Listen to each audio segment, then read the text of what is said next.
ধন্যবাদ সবাইকে। আমরা আগেও বলেছি, আবারও বলি, আমরা যে শুরু হয় তাহলে সামগ্রিকভাবে ক্ষতি হবে বাংলাদেশের। আমরা আমাদের দেশকে একজন আইনজীবীর জন্য তেমন জায়গা যেমন মায়ের কোলের মধ্যে তার সন্তানের জায়গা করা হয়েছে।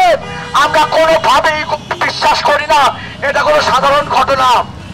দিতে চাই, যদি কোনোভাবে কোনো অন্যায় আপনাদের উপর ঘটে তবে সেক্ষেত্রে প্রশাসনের কাছেও আমরা অতি দ্রুত একটা জরুরি বার্তা দিতে চাই, তারা যেন কোনো প্রকার কালক্ষেপণ না করে যতটুকু সম্ভব। তারা এই আইনজীবী সমাজ, এই আইনজীবী সমাজের একজন প্রতিনিধি যে বাংলাদেশ সুপ্রিম কোর্টের থেকে সাম্প্রদায়িক শক্তি, ফ্যাসিবাদ এবং সকল প্রকার আওয়ামী নৈরাজ্যকে দূর করবে ইনশাআল্লাহ।